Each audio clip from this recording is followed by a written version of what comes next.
The candle trembled in her grip as she moved deeper into the corridor no one ever dared to enter. Marcella wasn't supposed to be here, not now, not ever. Not with the kitchen fires dying behind her, not with the echo of booted guards fading into their change of shifts.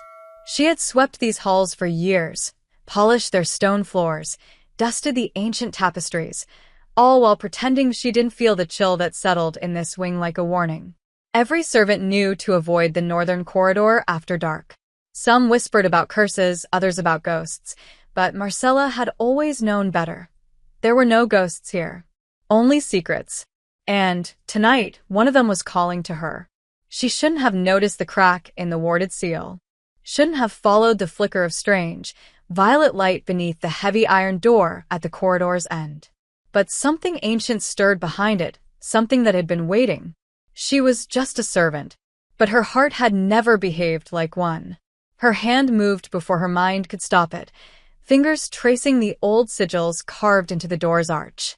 A low hum answered her touch, as if the castle itself had exhaled.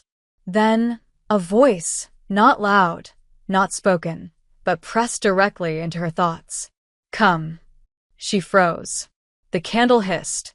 Her breath misted in the air, visible now from the cold that clung to this place like sorrow. Every instinct screamed at her to run, but her legs moved forward. The lock was ornamental, useless, really. The true barrier was the ward. She had seen the court mages reinforce it once, years ago, when she was barely tall enough to scrub the banisters. She'd watched them chant and press their blood into the iron. To keep the monster asleep, one had murmured. But monsters didn't whisper your name like a lover. Her fingers brushed the center rune. It pulsed, soft as a heartbeat. And then, impossibly, it dissolved. The door creaked open, just wide enough for her candlelight to stretch inside. The scent hit her first, damp stone, old blood, and something sweetly metallic, like rusted perfume. She stepped in. The door groaned shut behind her, sealing them in. The chamber was massive, circular, cut from black stone that seemed to absorb the light. Chains hung like vines from the ceiling. And in the very center, draped across a throne of cracked obsidian, was a woman. No, not a woman. A presence. Pale skin glowed like moonlight. Hair blacker than the void spilled across her shoulders. And eyes, those eyes, opened slowly, as if waking from a century-long dream. Deep red. Burning. Ancient. Marcella couldn't breathe. So, the voice murmured, rich and low, curling around her spine like smoke. They've finally sent me a lamb to slaughter. I wasn't sent, Marcella whispered, ashamed at how small her voice sounded. The figure rose, unhurried. Her movements were liquid, unbroken by the heavy chains coiled around her wrists. Even weakened, she moved like a queen, no, like something older than queens. Then you're a fool, the woman said. Her gaze pinned Marcella in place. But perhaps useful. Marcella backed away instinctively, heart racing. I didn't mean to. You broke the seal, the woman interrupted. You came to me. You're mine now. Marcella's breath caught. Who are you? The woman smiled, slow, predatory. Bronte, queen of blood, exiled goddess of your trembling little kingdom. And you, little shadow, what are you called? Marcella swallowed hard. Marcella. Marcella, Bronte repeated, tasting the name like wine. Such a delicate vessel for such dangerous curiosity. The chains rattled softly as she stepped forward, but did not stop her. Did they tell you why I was locked away? Marcella shook her head. Lies, Bronte said, circling her now. They feared me. Feared what I knew. Feared what I was. A vampire, Marcella whispered. The vampire, Bronte corrected. The first.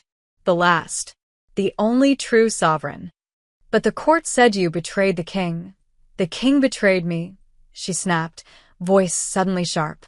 Then, just as quickly, it softened. They feared the strength of a woman who would not kneel. Silence stretched between them. The chains tightened with a hiss, dragging her back toward the throne. She didn't fight them. I've waited 10 years in this tomb, Bronte said. 10 years for the right hands to open that door. for the right heart to see me not as a monster, but as salvation. Why now? Marcella asked. Why me? Bronny's smile was cruel and tender all at once. Because you're not like them. You see the rot beneath the marble. You ache for something more than servitude. You don't want to obey, you want to burn. Marcella's cheeks flushed. She hated how true it felt. And what if I set you free? She whispered. Then I would owe you a debt, Bronny purred. One I would repay. The promise in her voice was velvet-wrapped danger. Freedom, Marcella breathed. For both of us, Bronny said. You only need to unfasten these chains. Her fingers hovered near the manacle's lock. She felt the magic pulsing through it, old and angry. One twist, and everything would change. You could destroy everything, she said. Bronte leaned in, lips close enough to taste. Or remake it. Marcella didn't remember choosing. Her fingers moved with a will that wasn't entirely her own, hovering above the iron cuff wrapped around Bronte's right wrist. The magic was old, feral, resisting her touch like a beast stirred from slumber. But Bronte stood utterly still, watching her, that crimson gaze as endless as a night with no moon. No fear, no plea, only expectation. And something else, something Marcella hadn't felt in a long time. Power. Not her own, but the invitation to it. The chance to reach beyond the drudgery of silence and servitude. To burn, just as Bronte had said. Her hand closed over the lock. A spark leapt from the metal into her skin, sharp and biting. She hissed, instinct screaming again to turn back, to flee. But Bronte only tilted her head. Pain is proof you're alive, she said softly. And worth more than comfort ever will be. Marcella turned the lock. The magic shrieked, audibly, a scream that lanced through the stone walls, and then fractured like shattered glass. The cuff burst open, falling uselessly to the floor. Bronte inhaled. For the first time, her body flinched, as if she hadn't truly breathed in 10 years. Her head fell back, lashes fluttering shut. The sound, she made something between a sigh and a growl. Marcella moved to the second shackle, without hesitation now. The third, the fourth. Each one fought her. Each one left a mark. But the moment the last fell, Bronte collapsed forward. Marcella reached out instinctively, catching her. Their bodies collided, warmth and chill, softness and strength. Bronte clutched her arm, eyes snapping open. I need blood. The words weren't spoken like a threat, but a fact. Marcella's heart stuttered. You won't kill me? I could have done that before, Bronte murmured. But I don't want a corpse. I want you awake. I want you burning. Then do it, Marcella whispered, pulse thundering in her ears. Bronte hesitated just for a moment. Then her hand cradled the back of Marcella's neck, tilting her gently. It will hurt. I know. Her lips brushed skin before the bite came. It was fire, sharp and slow, molten behind her eyes. Marcella cried out, not in fear, but in shock, in something dangerously close to pleasure. Bronte drank with restraint, with reverence, her body pressed flush to Marcella's like she'd been starved for more than blood. And maybe she had. When Bronte finally pulled back, her mouth was red and wicked, her eyes impossibly brighter. Marcella swayed, dizzy, but standing. Bronte looked at her like she was something holy. You taste like defiance, she said. Like fury that's never had the chance to speak. What now? Marcella asked, voice trembling but alive. Bronte's lips curved into something feral. Now we leave this tomb. They moved quickly. Bronte, though weakened, was swift as shadow. Marcella guided her through the hidden servant paths, the ones nobles never noticed. The castle was quiet in the dead of night, but danger vibrated in the stones. When they reached the exit gate near the cellar, a voice barked from behind. Stop. 2 guards. One of them lunged for Marcella. Bronte struck. No weapons, just speed and precision. Blood sprayed across the stone wall. The second guard turned to run, too late. Bronte caught him by the throat. Tell your precious king, she hissed. His throne is cracked. She dropped him alive, barely. Marcella stared at her, chest heaving. You didn't kill him. That death would have been a favor. He'll remember fear. Outside, the world was colder, darker. A storm had begun to gather, clouds heavy with unspoken omens. Marcella had no cloak, no plan. Only the vampire beside her, regal even in ruin. Brawny turned toward the forest. We'll head for the ruins near the Arithmore cliffs. There's shelter there and old magic. You've been waiting 10 years. What's your plan now? Marcella asked. Revenge. Bronte's gaze slid toward her, assessing. That's only part of it. And the other? Reclaiming what's mine, Bronte said. And deciding what to do with what's yours. Marcella frowned. I have nothing. You have everything, Marcella, Bronte said. You just haven't taken it yet. They walked side by side, silence thick with everything unsaid. The trees swallowed them, and with each step, Marcella felt the weight of her old life fall behind. She had released a queen, a monster, a myth. But something in her chest ached with the wild hope that maybe, just maybe, she had released herself too. The wind howled through the crumbling arches of Arithmore like a wounded beast mourning its lost gods. The ruins stood half-swallowed by the forest, jagged stone columns reaching upward like broken fingers trying to claw their way out of the dirt. Moss draped over centuries-old carvings, and the scent of damp earth clung to every surface. Yet Brawny walked through it like a queen returning to her desecrated throne, her step steady, her posture proud, even as the last traces of blood she'd drunk began to fade from her lips. Marcella followed, her limbs aching, her head light. She hadn't spoken much since they'd fled the castle hours ago. Her thoughts were a storm she couldn't name. She should have been terrified. She was terrified, but beneath it, something else pulsed louder. Possibility. Change. Bronte led her to a sunken chamber, half-collapsed but still intact enough to serve as shelter. This place belonged to my mother, she said at last, brushing away a curtain of vines with reverent fingers. She ruled from shadow, not court. They called her a sorceress, a demon. But she taught me that blood is only half the power. The rest is will. Marcella lowered herself onto a stone bench, trying to breathe through the ache. Is this where you became what you are? Brawny turned, eyes catching the moonlight. It's where I stopped pretending to be anything else. Silence fell between them. Not awkward, but thick, charged. Marcella watched her, the way her body moved like every muscle remembered 100 years of grace and violence. She could still see the chain marks on Brawny's wrists, raw and red against alabaster skin. You're not healed, she said. It will take time, Brawny murmured. And more blood. Mine. Yours is too rare to waste, she said, the words soft but heavy with meaning. I'll find prey when the storm breaks. Until then, she lowered herself to the stone across from Marcella, legs folding beneath her like a predator at rest. Tell me, little shadow, why did you come to me? Marcella blinked. I don't know. You do. You just don't want to admit it. You were a myth. A danger. I should have walked away. But you didn't, Brawny said, because something inside you recognized me, not as a monster, but as truth. Marcella's hands clenched in her lap. I've spent my whole life being told what to do, where to go, what not to be. But when I heard your voice, her voice trembled. I felt like someone saw me. Bronte leaned forward, eyes burning brighter. And now I don't know who I am anymore. Brawny's smile was slow and devastating. That's the first step. Outside, thunder rolled. The wind slammed against the stones like fists. Bronte's head tilted. They'll come soon. The court. The hunters. He'll know I've returned. The king? He's not a king. He's a coward in a borrowed crown.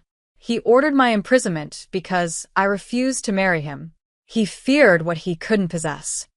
Marcella's pulse quickened. You were meant to be his queen? He wanted a trophy. I wanted freedom. So he chained me in the dark. Her gaze sharpened. But now, thanks to you, I'm free. And that changes everything. Marcella swallowed. What will you do to him? Bronte stood, her silhouette lit by the lightning streaking the sky. Love what you've seen so far and want to help me keep creating these awesome stories on this channel? Then subscribe and hit the bell. Your subscription supports the channel and makes sure you get more exciting stories. I'll end his reign, burn his lies, and I'll take back every piece of what they stole. And me? Marcella asked quietly. What am I to you? Bronte turned slowly. Her expression was unreadable, ancient and aching, like someone who'd seen too much and trusted too little. You are the only choice I didn't make, and the only one I can't undo. Marcella's chest tightened. Her throat burned. She stood, steps unsteady, until they were face to face. The air between them felt too hot, too loud.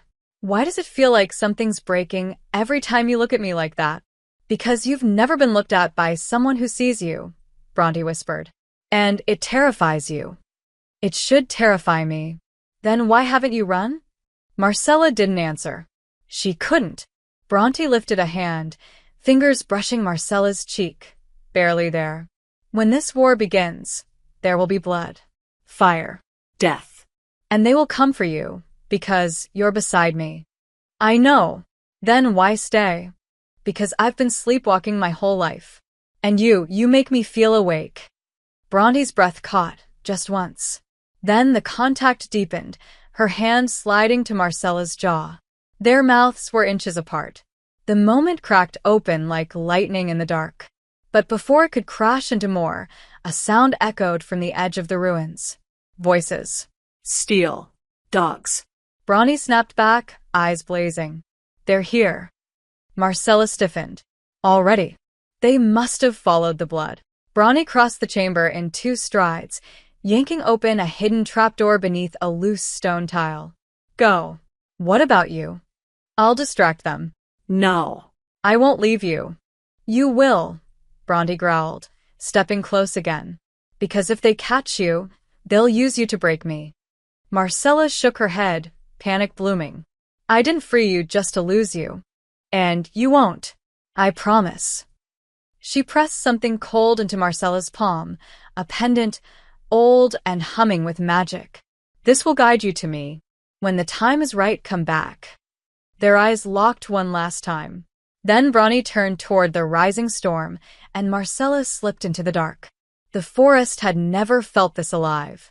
It groaned with voices Marcella couldn't see, cracked branches underfoot like whispered warnings, and pressed its cold breath against her skin like a hand trying to pull her back. The storm had passed, but the sky remained a bruised purple, moonlight struggling to break through the heavy clouds. Marcella stumbled over a root and nearly fell, her palm tightening around the pendant Bronte had given her. It pulsed faintly, warm one moment, cold the next, guiding her in ways she didn't understand. Her breath came in shallow bursts. Her heart had been thundering ever since she'd climbed out of that trapdoor, ever since she'd left Bronte behind. Every part of her screamed that it was wrong to have walked away. But the pendant vibrated with Bronte's will. It had not been a request. It had been an order, one Marcella hated obeying. Her legs burned. Blood still stained the collar of her servant's dress, dried from Bronte's bite, though the skin beneath had already begun to scar. She didn't feel human anymore. She wasn't sure she wanted to. Hours passed. Or maybe it was days. She slept curled beneath trees, drank from streams, and ate only when hunger blurred her vision. But always, she followed the pull of the pendant. It led her to a cabin, half swallowed by vines, deep in the bones of the northern wood. Not a soul in sight. Marcella hesitated on the threshold, every instinct on edge. But when she stepped inside, she knew. Bronte had been here. Long ago. The air thrummed with the same magic that clung to the amulet. Old books filled the crooked shelves, titles in forgotten tongues. Dried herbs hung from the ceiling. A map was etched into the stone floor, symbols layered over the kingdom's geography like wounds that had never healed. In the center, a single chair, and beneath it, a sealed box marked with a sigil she didn't recognize. She approached it slowly, heart hammering. When her fingers touched the latch, the amulet flashed, and the box clicked open. Inside lay a dagger. Black. ancient. Its blade hummed with restrained violence. But it wasn't the weapon that made Marcella sink to her knees. It was the letter tucked beside it. Marcella, if you're reading this, I've either survived or I haven't.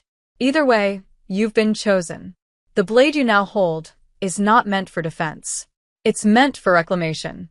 This kingdom was stolen from me. They took it with blood and lies. I intend to take it back the same way. But I need more than vengeance. I need an anchor. You are mine not because I command it but because you chose to be.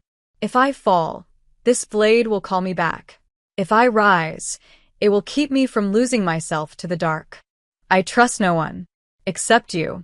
B. Marcella's throat burned. Her fingers trembled as she lifted the blade.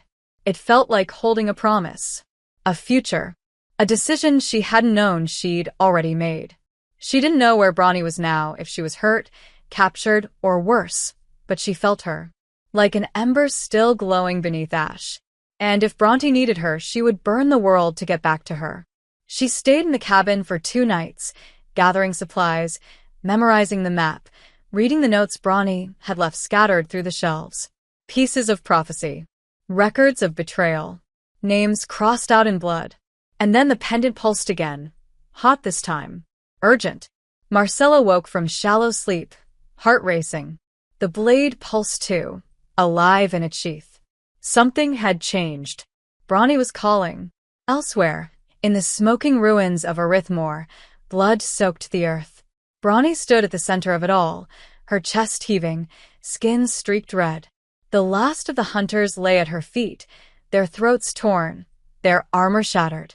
But she had not come out of it untouched. Silver burned in her side, a blade still lodged deep, and the sun was beginning to rise. She staggered toward the shadows, refusing to fall. She could feel Marcella, distant but alive. The connection between them had deepened since the bite. It pulsed now like a second heartbeat, not hers, but tethered to her all the same. And the pendant, she could feel it moving. She smiled through the pain. Come find me, little shadow, she whispered. It's your turn to be the hunter. Marcella ran. The amulet dragged her north, faster, harder, its pull undeniable. The knife at her hip seemed to hum in time with her heartbeat. She didn't know what waited for her, only that it bled Bronte's name. And she would not let the woman who had awoken her die alone in the dark again. Marcella ran until her lungs burned and her legs threatened collapse, until the trees blurred and the wind stung her cheeks like open palms.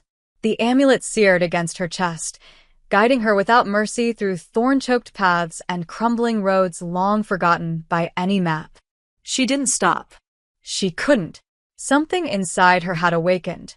Feral, instinctive, no longer interested in permission or survival. It wanted Bronte. Not just to find her, to reach her, to stand beside her, blade drawn and loyalty sharpened into something dangerous. The scent of smoke reached her before the ruins came into view. Charred bodies lay strewn across the broken stones, steam still curling from armor split open like broken shells. Her stomach turned at the sight, but her eyes searched only for one thing. One woman. Bronte, she breathed, stepping deeper into the aftermath. The air reeked of silver and blood and ash.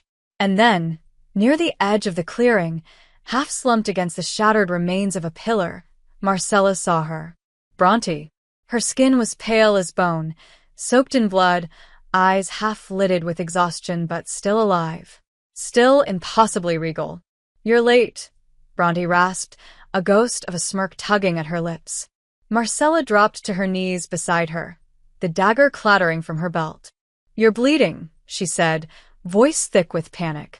You're gods, Bronte. Why didn't you run? Because I don't run, Bronte murmured. And neither do you anymore. Marcella's hands hovered over the blade in Bronte's side. The wound hissed with dark smoke, silver eating into flesh like acid. I have to get it out, she whispered. Then do it, Bronte said, her eyes locking with Marcella's, fierce even through the pain. I trust you. Marcella nodded once, then braced herself. She gripped the hilt and pulled. Bronte's body arched in a sharp, silent scream, but she didn't flinch away.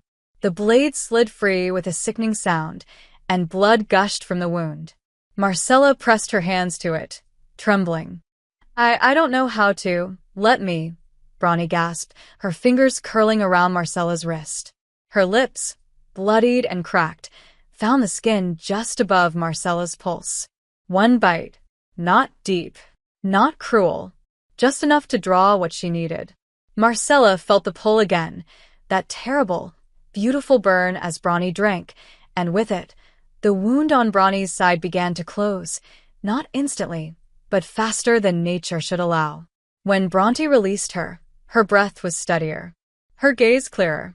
"You taste like fury and faith," she said, voice low and reverent. "I told you I'd come back," Marcella whispered.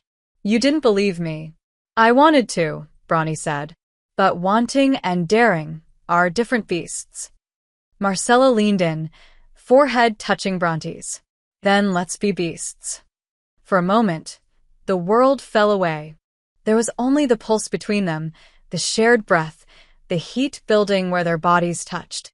Bronnie's hand slid into Marcella's hair, pulling her closer, not gently, not softly, like someone starved for 1,000 years. Their mouths met with desperation, with need, with everything they hadn't said since that first moment in the dark. It wasn't a kiss. It was a promise made flesh. When they finally pulled apart, Marcella was breathless. Bronte's eyes were fire and thunder. "We don't have long. More will come." "Let them," Marcella said. "I'm not leaving you again." Bronte smiled, truly smiled for the first time. "Then we stop hiding. We take the fight to them." "Where?" "The capital. The court. The palace where they crowned a coward." "You're not strong enough yet," Marcella said. "But I know how to make you strong." "The old magic," Bronte said, realization flickering in her eyes. "My mother's altar, it still breathes." "Then we go to it," Marcella said. But first, she stood, helping Bronte to her feet. The queen winced but stood tall, taller than the storm clouds that gathered once more. "I need you to promise me something," Marcella said. "No more lies. No more half-truths. You want everything?" "I already gave you everything," she said.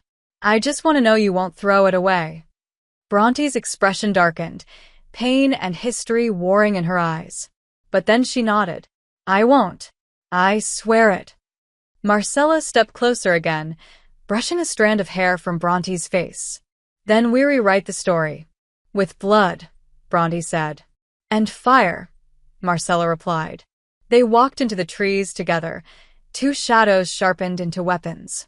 Behind them, the ruins of Arithmore still smoked, but ahead there was power. There was vengeance. And something deeper than both, something that neither of them had the language for yet, but both of them felt like a bruise blooming behind their ribs. Something that would not be silenced. The forest grew older the deeper they went. Not merely in years, but in memory. Trees bent under the weight of time, roots thick and knotted like the fingers of sleeping giants. The air changed too. It hummed with a frequency Marcella couldn't hear but could feel, like a string pulled tight across her chest. Magic lived here. Wild and ancient. Untamed by the sigils of court mages or the rituals of highborn priests. This was Bronte's mother's realm. And now it belonged to them. Bronte moved slower than before. The silver had been removed, but it had left something behind. An echo of pain. A weakness she hated. Marcella walked beside her, always within reach, fingers brushing hers when the path narrowed. She said nothing of Bronte's staggered steps or her winces. Instead, she let her presence speak. "I'm here. I won't leave." Bronte didn't thank her. She didn't have to. Their silence was threaded with understanding now. They spoke through glances, breath, the soft click of the blade Marcella wore on her hip like a second spine. They walked until the forest opened abruptly into a clearing choked in white mist, moonlight filtering down in fractured beams. At the center stood a stone altar, smooth and black, with veins of red running through it like it bled even in stillness. Around it were symbols etched deep into the ground, circles, spirals, and jagged lines that pulsed faintly beneath the dirt like buried lightning. Bronte exhaled, and it sounded like a prayer. "She brought me here once," she murmured. "I was 7. She cut her palm and pressed it to the altar. Said the land only listens to those who give something of themselves." "What did you give?" Marcella asked. "My fear," Bronte said, "and a drop of blood. I remember the altar warming beneath my skin. I remember feeling seen." Marcella moved toward it slowly, fingers brushing the edge. The stone was warm, alive. She could almost hear it breathing. "What now?"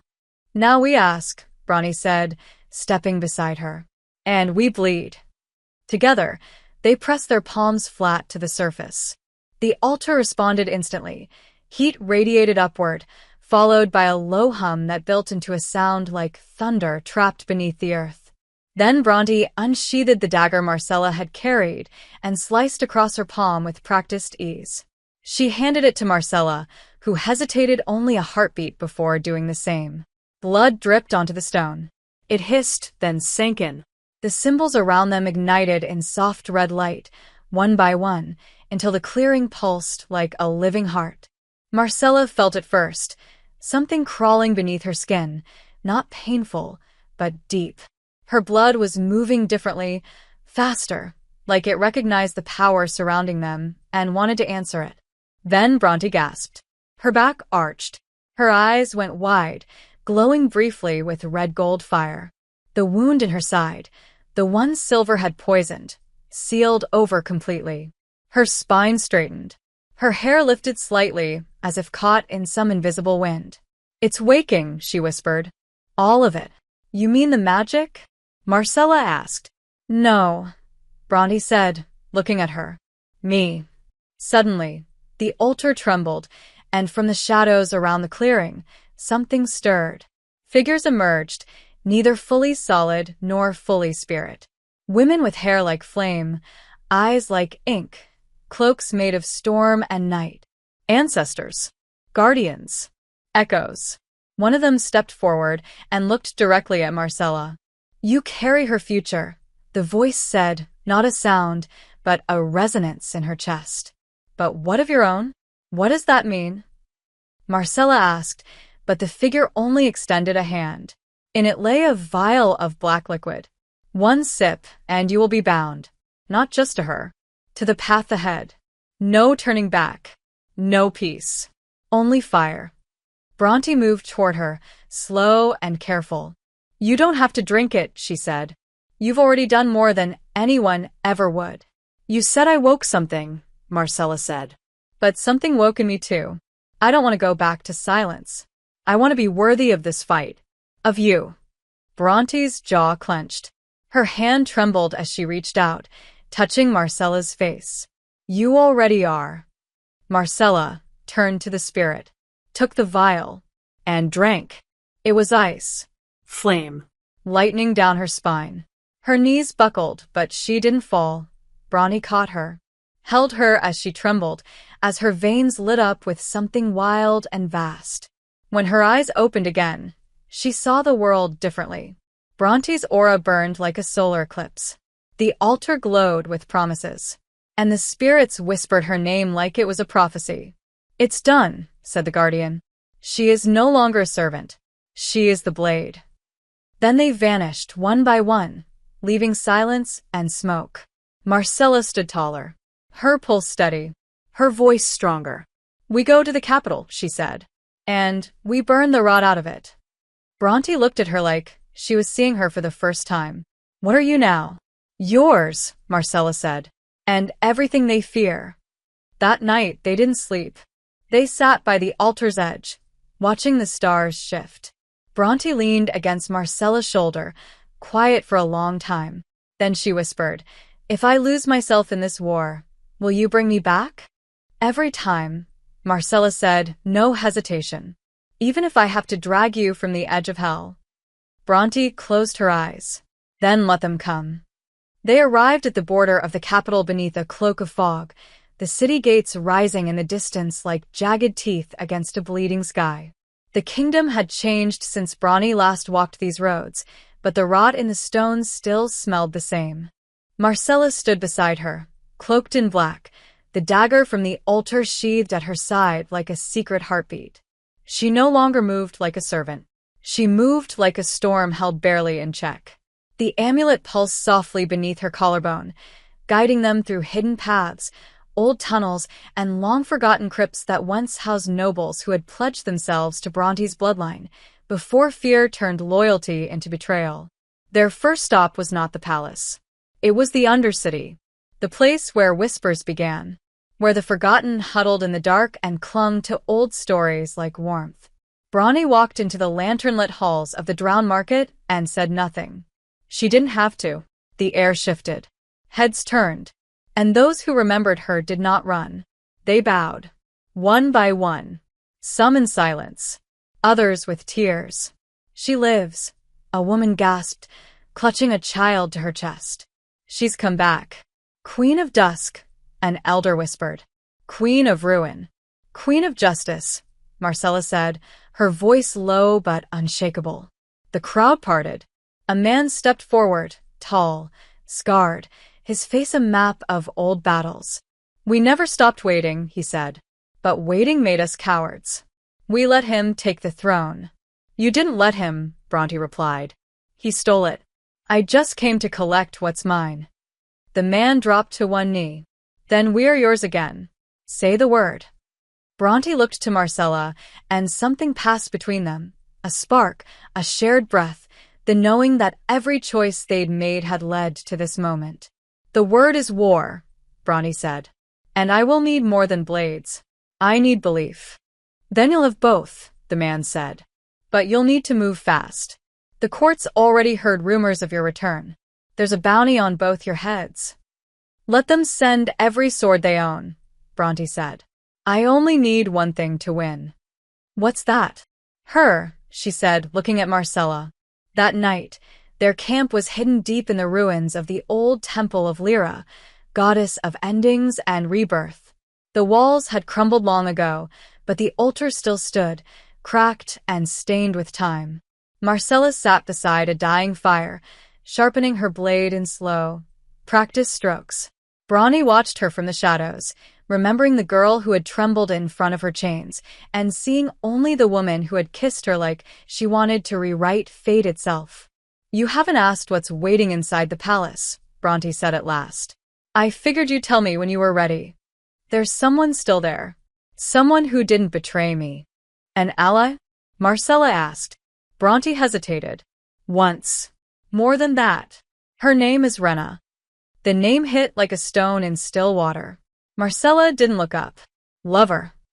"Briefly. Long ago." "Why didn't you tell me before?" "Because I didn't know if she was alive. And because I didn't want you to misunderstand." "Misunderstand what?" Marcella asked, finally raising her eyes. "That she meant something once. That she doesn't mean what you mean now." The firelight danced between them, but it couldn't soften the tension. "You still trust her?" Marcella asked. "I trust her rage. She was exiled from the court after I fell. Disgraced. Broken. She might help us, or she might spit in my face." "And you're willing to risk everything for her?" "No," Bronte said, stepping closer. "I'm willing to face her, but I'd only risk everything for you." Marcella stood. The dagger glinted in her hand. "Then I'll stand beside you. But if she's a threat, then I'll end her myself." Silence fell again, but this time it held no fracture, only resolve. At dawn, they moved toward the inner wall. The city was restless, more guards, more whispers, more fear.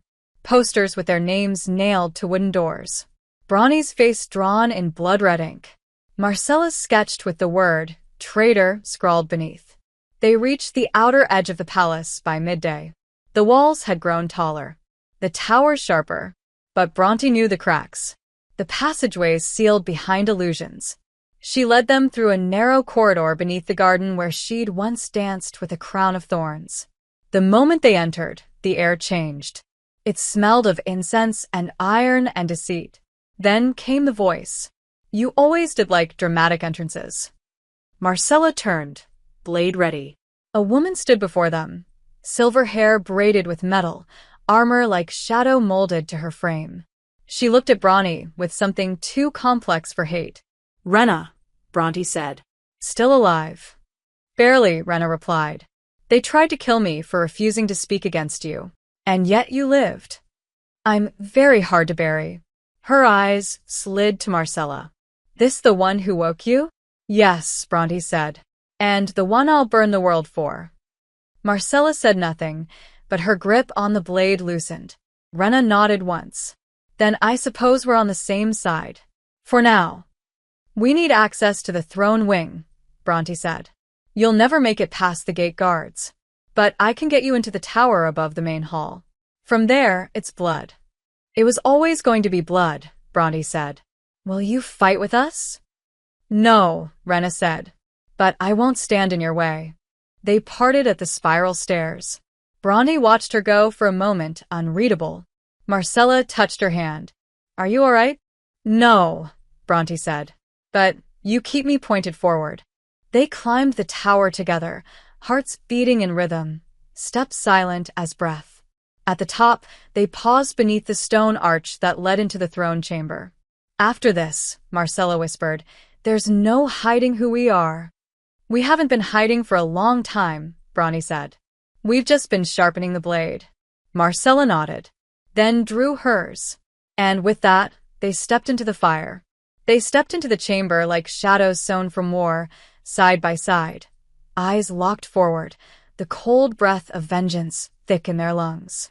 The throne room of Drossamar had not changed since the day Bronte had been dragged from it in chains. The marble still gleamed with that sterile polish bought by silence and sacrifice.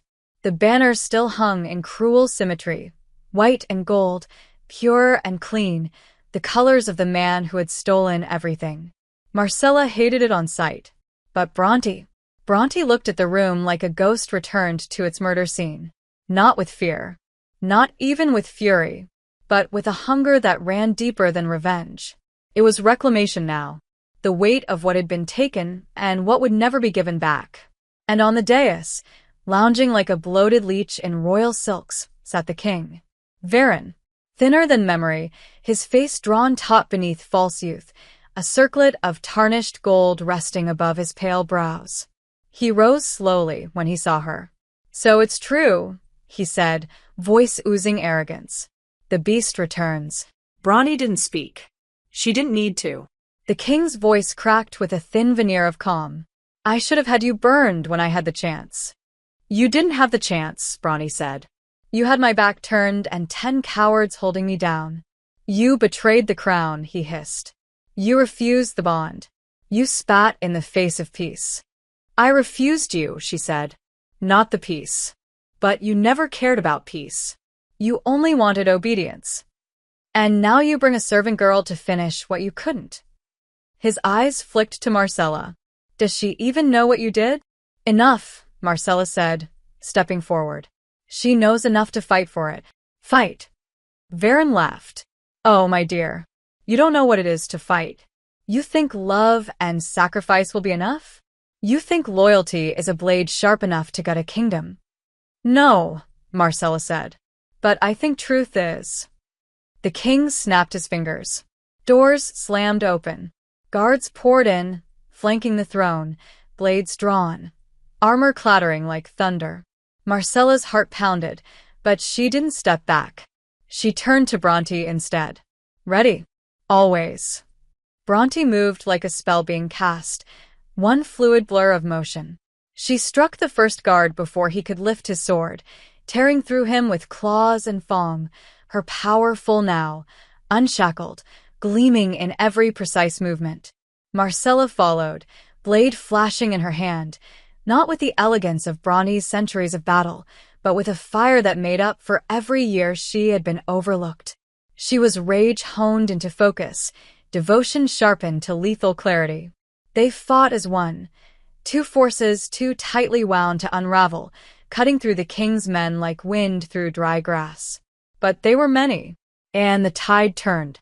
Marcella was knocked back against a pillar, blood at her temple, vision swimming. She saw Bronte surrounded, teeth bared, weakened from blood lost, strength waning. Varen descended from the throne like a god smug in his sanctuary. "You should have stayed forgotten," he said, stepping over the fallen. "I offered you eternity beside me, and I spat it in your face," Bronny snarled, "because I would rather rot in chains than rule beside a coward." He raised a blade, not silver, not iron, but obsidian, forged from cursed flame. Ancient. Final. Bronny dropped to one knee. "No," Marcella whispered. And something broke. Not fear. Not grief. Limit. She moved without thought. The amulet burned against her chest. The dagger at her side pulsed, not with light, but with choice. She drew it, and the room froze. Everyone turned. Even the king. "What is that?" he hissed. "A servant's toy?" But Bronte looked at her, and her eyes widened. "No," she said. "It's the blade of kings." Marcella felt it sing in her hand. The dagger Bronny's mother had left sealed beneath blood and time. It shimmered now, not black, but crimson gold, alive with the voices of every woman who had ever bled for power. She moved toward the king. He lifted his weapon. But Marcella wasn't aiming for him. She dropped to her knees in front of Bronny. "Take it," she said. "Finish this." Bronte stared at her.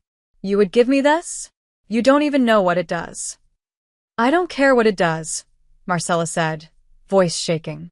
"If it's yours, then I want you to have it. All of it, whatever that means." Bronny reached out and stopped. Her hand closed over Marcella's instead, guiding the dagger between them. "Then we share it." The blade ignited. Power surged from their hands like a shockwave, cracking the marble floor. The throne behind Varen shattered. He stumbled back, shielding his eyes. And Bronte rose, no longer just a vampire queen, but something new, born of blood and bond, of fire and choice. She struck. The dagger pierced Varen's chest, light exploding from the wound. He screamed, "Hi!" inhuman, and then fell silent. The court stilled. The guards dropped their weapons, and Bronte turned to Marcella. The glow faded. The chamber was a ruin, but they stood in the center of it, unbroken. "It's done," Marcella said, barely able to breathe. Bronte reached for her, hands trembling. "You did this," she whispered. "We did," Marcella said. "Together." Bronte kissed her like the sky was falling, like the world had already ended, and this was all that remained. "It's not over," Bronte said against her lips.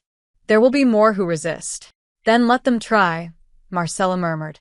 "We've already won." The throne room still reeked of ash and blood when Bronte refused to sit on the throne. It lay cracked behind her, the velvet seat charred, the marble dais splintered beneath the weight of their magic. She stared at it as if it were something unworthy of her, or perhaps as if she feared what she might become if she claimed it too easily. Marcella stood beside her, shoulder to shoulder, the blade still humming faintly at her side, the echo of what they'd done together vibrating in her bones. The palace had gone quiet after Varen fell. The guards had scattered. The court had hidden. But the silence was not safety. It was the deep breath before another storm. "You have to say something," Marcella said softly. "They're waiting." "I know." "Then why are you hesitating?" Bronte's gaze didn't move. "Because I've worn a crown before. And it led to a cell." Marcella turned toward her. "That was his crown. This one is yours." Bronte looked at her then. Really looked. Eyes shadowed with memory, mouth tight with the ghosts of the past. "You think it's that simple?" "No," Marcella said. "But I think if you don't take it, someone else will." She was right. Word had spread like fire across the kingdom. Varen was dead. The true queen had returned. But truth had always been slippery in Drossamar. There were still nobles who saw Bronte as a monster, a threat, an abomination in human skin. And there were others who whispered about Marcella, the servant girl who now stood at the queen's side, her hand on a blade most men would have broken beneath. Within hours of the throne room's fall, 3 lords had already petitioned for a council to determine the future of the realm. A 4th had fled the capital entirely, raising troops to the east. And through it all, Bronte refused to sit. "Let them see me as a ghost," she said. "Let them wonder if I'll vanish again. Fear is useful. But it won't unite them," Marcella replied. "It won't give them hope. They don't deserve hope." "Then give it to me," Marcella said. "Because I'm still here. And I believe in you." Bronte turned away. "You've never worn a crown, Marcella. You don't know what it does." "Then teach me," she said. "Or let me teach you how to bear it differently." That night, they stood on the palace balcony, overlooking the city. Fires burned in the distance, some celebratory, some not. Bronte's cloak fluttered behind her, black as midnight, lined in red. Her eyes searched the crowd, and Marcella watched her like a map she'd learned to read by instinct alone. "Say the words," Marcella whispered. "Not to them. To me." "What words?" "That you want this." Bronte closed her eyes. For a moment, she looked tired in a way that frightened Marcella, not physically, but spiritually. "I don't want a throne," she said. "I want you. I want peace. I want a world that doesn't ask us to bleed for the right to exist." "Then make it," Marcella said. "Make it with me." Bronte took her hand, held it tightly. "If I do this, if I try to rule again, you'll be their target. You already are. They will say you bewitched me, that you're unfit, that you were nothing more than a servant girl who warmed my bed." "Then I'll make them choke on it," Marcella said. "Let them see exactly what a servant girl can become." Bronte kissed her then. Slow, deep. A kiss that tasted like surrender, like the edge of something vast and irreversible. And in the morning, she took the throne. Not alone. Marcella stood to her right, the dagger of queens at her side, the amulet burning steady over her heart. But the crown, Bronte placed on her own head. Slowly, deliberately. She met every eye in the great hall. She did not smile. "The false king is dead," she said, voice ringing. "I do not ask for your approval. I do not need your loyalty. But I demand your recognition." There were gasps, murmurs. But no one spoke against her. Not yet. "This is not the Drossamar you remember," Bronte said. "This is the one you feared might rise." And it has. Days passed. Then weeks. Bronte ruled with fire and justice, swift in her judgments, unflinching in her decrees. She reinstated the old blood laws, offered restitution to the exiled, and broke the noble tax chains that had bled the poor for decades. And Marcella became her blade, her shadow, her balance.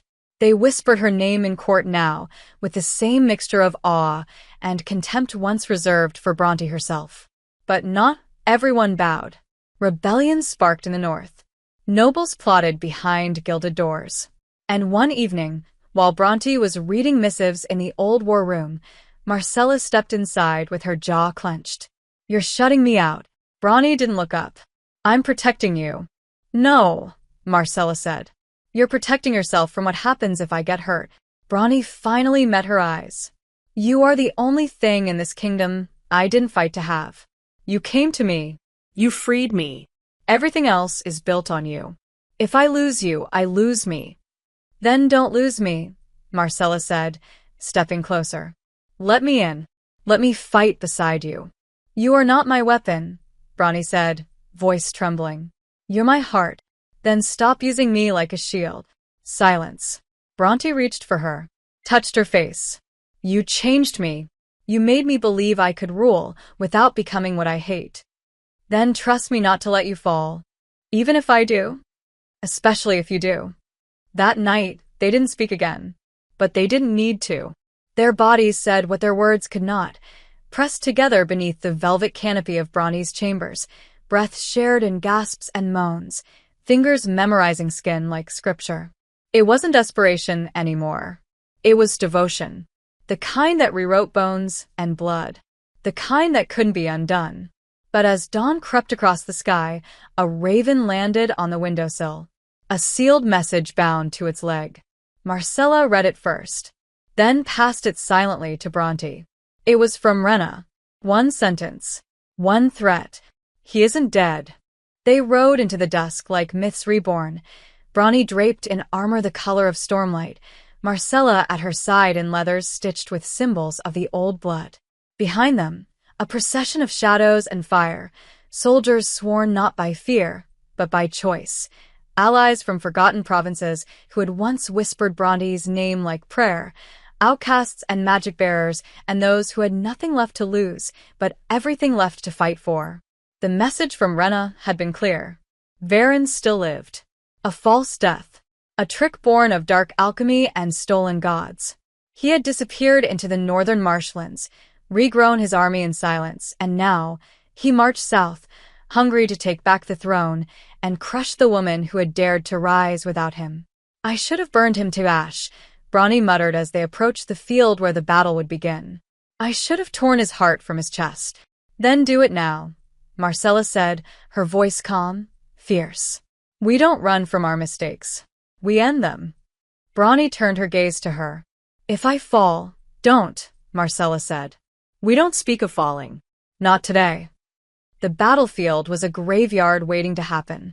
Mist curled over the grass, and the sky pulsed with violet tension. Across the field, Varen's forces waited, twice their number, clad in bone armor and bearing banners stitched with lies. But numbers no longer frightened Bronte. She had faith now. She had her. Marcella kissed her once, before the charge. A kiss that didn't tremble. A kiss that wasn't a goodbye. For everything they tried to take, Marcella whispered. We take it back. The battle began with silence. A held breath. Then the two sides collided like fate uncoiled. Steel met Fong. Magic split the air. Screams turned to echoes. Bronte was everywhere, fast as shadow, lethal as grief. She moved like death dressed in vengeance, and where she passed, enemies fell. But Varen did not enter the fray. He watched from his black steed atop a hill, shrouded in cursed armor, a crown of thorns upon his brow. And when Bronte cut a path toward him, he descended, alone, smiling. You still were the face of the girl I almost made mine, he said. And you still reek of rot, she replied. Let's finish this. But as their blades met, something shifted. Varen was faster than before. Stronger. Unnatural. His sword hissed with poison older than the bloodlines. He landed a strike across her ribs, and Bronte stumbled. You think your little whore makes you a queen? He spat.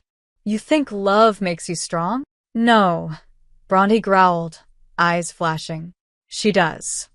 Marcella moved before the thought fully formed. The amulet burned against her chest as she surged across the battlefield, carving her way through chaos. She reached them as Varen raised his blade again, and blocked it with hers. The impact sent her to one knee, but she did not fall. You again, he sneered. You should have stayed in your place. I found my place, Marcella said. And it was never beneath you. Bronte, bleeding but steady, rose behind him. The two women circled the king like wolves. You underestimated her, Bronte said. Like you underestimated me. And now, Marcella added, we end your name. Together, they struck, blade and fong, fury and faith. Varen howled as Bronte sank her teeth into his throat, draining the last of the cursed blood from his veins. Marcella drove the dagger through his chest, twisting it as the amulet flashed, binding the death with finality. He fell. This time truly. The field fell silent. The mist began to clear. Soldiers dropped their weapons. The war was over. Bronte collapsed to her knees, her body trembling from the poison she'd absorbed. Marcella caught her, cradling her, pressing her forehead to hers. Don't you dare, she whispered. Don't you dare leave me now. Not going anywhere, Bronte rasped. Not without you. Marcella laid her hand over Bronte's heart. You gave them something to believe in. You gave me something to believe in. Then live, Bronte. For them. For me. Bronte nodded weakly, and as the sun broke through the clouds at last, golden and warm, she closed her eyes and let the light touch her face. They carried her back to the city on a shield of honor. The gates of Drossamar opened not with fear this time, but with cheers. People lined the streets. Not for a monarch, but for two women who had done the impossible. One who had risen from the ashes, and one who had dared to set the match. Days passed, then weeks. The crown was reforged, not of gold, but of iron, stone, and thread, symbol of permanence and resilience. When Bronte placed it upon her own head in the new hall, she turned not to the court, but to Marcella. "I was queen before I met you," she said, "but I only became whole when you broke the chains I didn't even know were still there." "You freed me too," Marcella said. "You taught me I could be more than silence. Then let's rule together." "No thrones," Marcella said, smiling. "Just your hand in mine. Always." They kissed beneath the light of a rebuilt world, and the people who watched them saw not scandal, not danger, not blasphemy, but love, power, possibility. Bronte and Marcella, queen and blade, fire and shadow, not broken, not alone, just free, at last. Thank you so much for being here and for believing in this channel. If you feel in your heart, you can donate with super thanks so I can focus more and more on this project. Your support helps me keep creating these love stories and bringing them to life for you. See you in the next video.